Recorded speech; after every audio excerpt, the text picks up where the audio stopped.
Hey you guys, welcome back to my channel. If you are new here, welcome. I am Ashley. I'm a homeschooling mom with 7 kiddos. Our oldest is 14 and they range trickle down all the way to 2 years old. So I wanted to, I just did a unboxing haul from Christian Books and The Good and the Beautiful, which I will link here. I wanted to do a flip through and I got some requests to do the flip through on the Notgrass Exploring World History. So this will be a curriculum that my 9th grader will be using this coming year. I go to our ISD website and I look and see what would whatever grade they're in.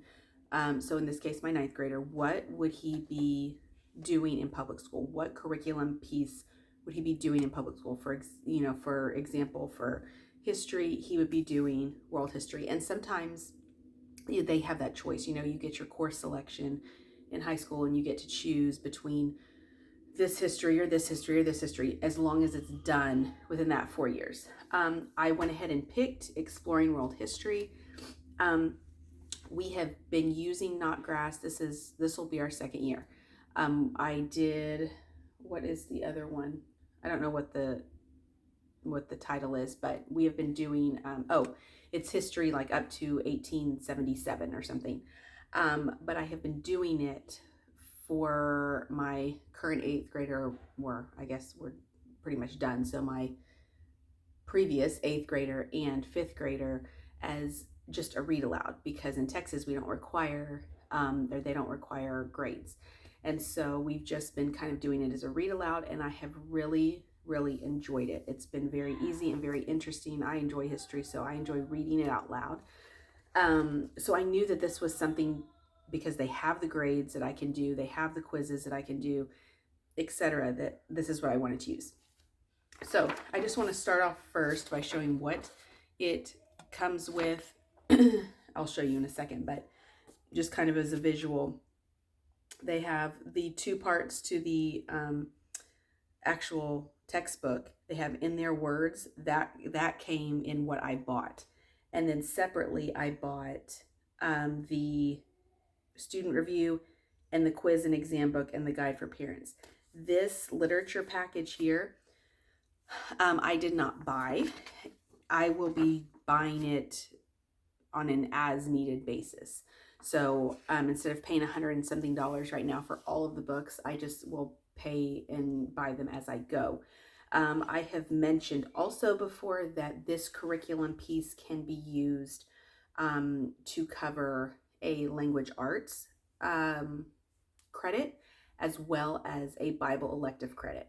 We will be using the Bible for an elective to put on his transcript.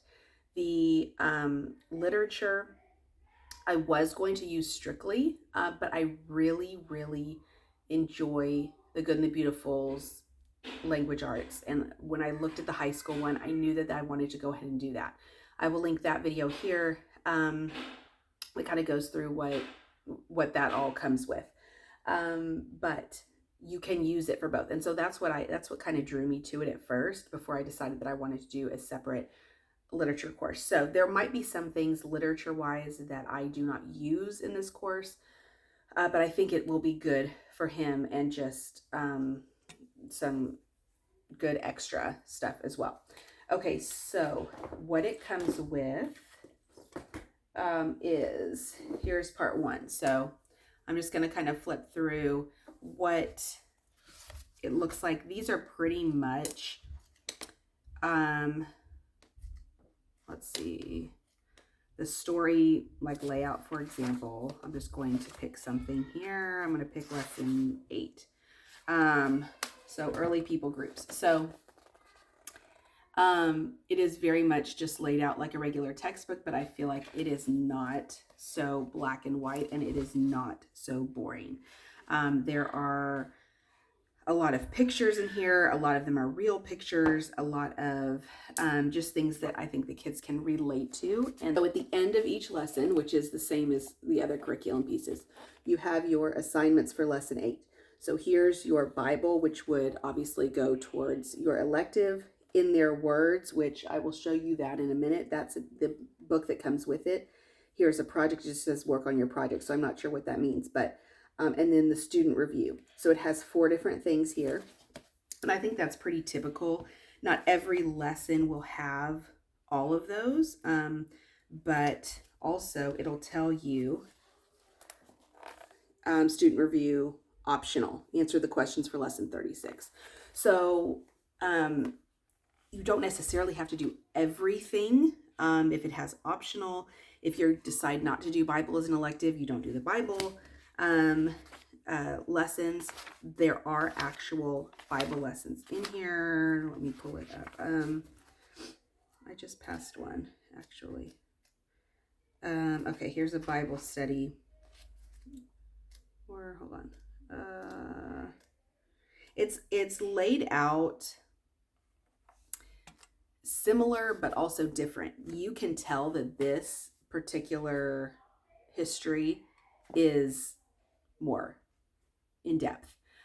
They have it laid out. I know on, I think on their website maybe, because I can't remember. I looked on their website too. You know, they have it divided up and whatnot. And this I can already tell is definitely more, obviously for a high schooler, but you can tell like an elementary school kid is not going to want to sit and listen to this. So here, this one, the lessons specifically say lesson 30, Bible study, Amos the unlikely prophet. So it'll give you your reading that you will do. So this is not just like, hey, read a section, you know, read a verse of the Bible and that's your Bible. They do quite a bit. Assignments for lesson 30, Bible, they talk about that, project, student review. And then it'll tell you when to take the quiz. So you can grade it that way. So that, and here's the part 2, is going to be obviously laid out the same way. This goes, let's see, the Renaissance to the present. So it is a lot, I think, of information, a lot to take in. Whereas, you know, U.S. history is a little bit more, maybe easier to understand and easier to grasp. Let's see, there's also, here's, it'll tell you also literature, continue reading A Tale of Two Cities. So the literature might, it'll tell you, you know, when to start a book, when to stop a book, when, I think it'll just pretty much say to continue reading. So that is kind of maybe on your own, at your own pace. However, it says finish reading Bridge to the Sun, literary analysis available in the student review. So it will tell you when to do an assignment on literature. So that is part 1 and part 2 of the actual textbook. In Their Words, they also had something similar in the previous one that we were doing, the other history that we were doing. So basically this, it will tell you when to, these are kind of more like firsthand, whether it be writings or from an autobiography or, you know, various historical pieces, they will include it in here. So when it says to, in our words, read, let's see, I'm just going to pick one from Magna Carta.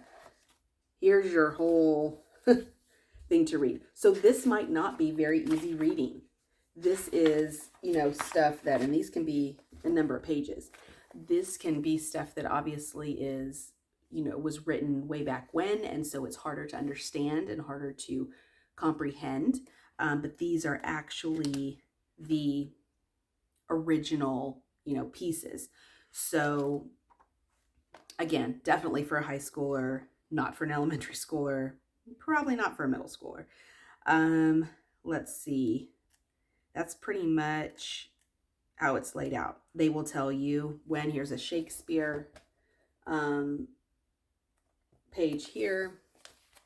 They will pretty much tell you when to do that. So speeches, things like that, firsthand, you know, accounts, original documents, poems, and stories from world history. Then what I got separate was the student review. So this student review, again, everything will direct you in the textbooks themselves. At the beginning, it has kind of a note to parents and talks about the quiz and exam book, the student review, talks about kind of the literary aspect of this curriculum, and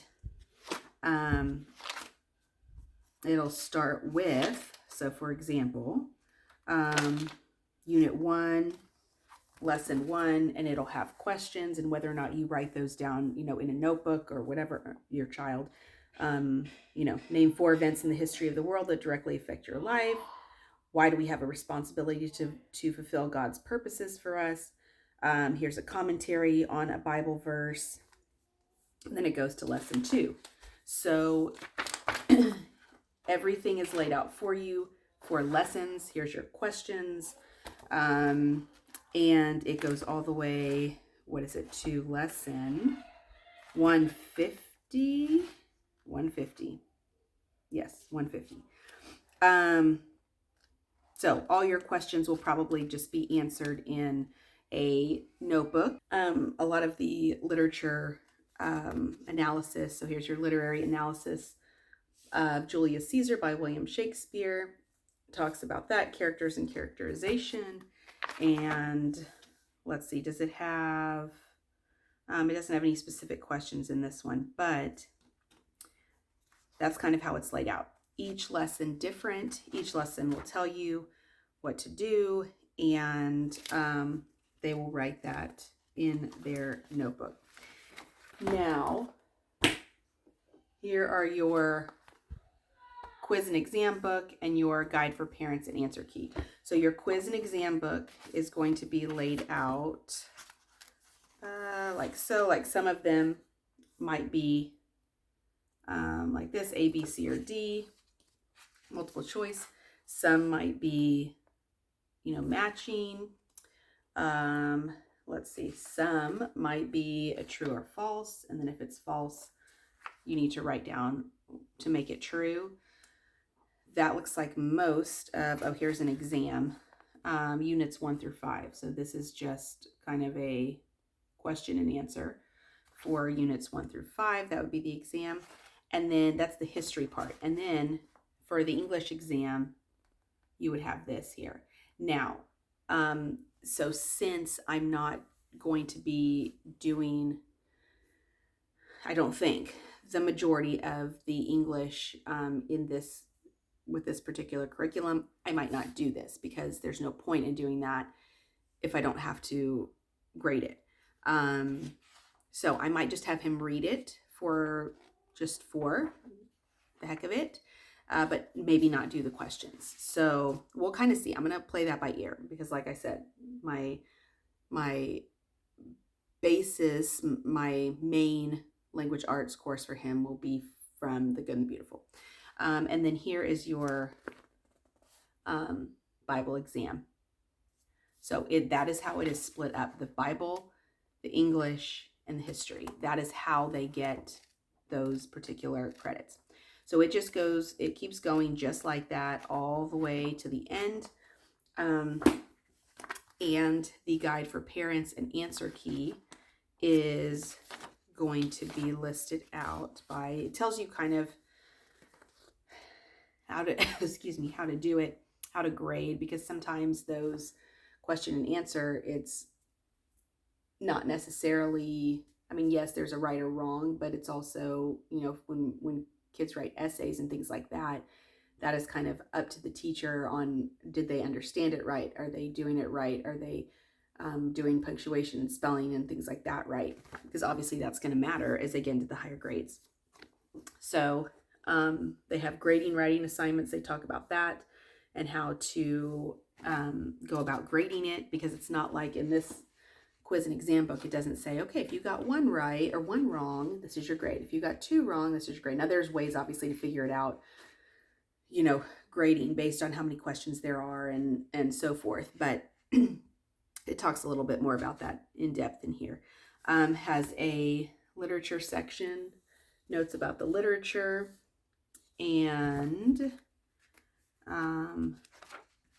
then you go to kind of your answer keys. So Unit 1, Lesson 1, these would be what you would, around about what you would want them to say in the answers. So obviously it's not going to be exact when you are dealing with essay questions, but for the most part, you get an idea on what would be considered right or wrong.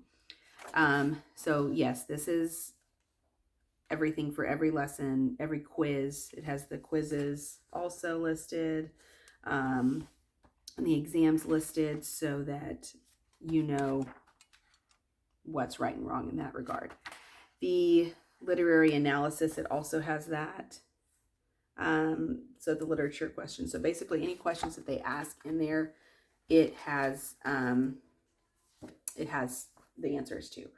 It does have on here that you can go to their website /quick start and their website /bonus, watching a video to explain the course in detail, and then accessing free bonus materials related to the course. Like I said, I will purchase the literature, world history literature separate, because I think that will go hand in hand, and I think that'll be interesting for him. But I just, if I'm, like I said, if I'm not doing the language arts, the English portion of it, then I'm not going to have him do the quizzes, which, again, you could do it how you want, and you can use this for that.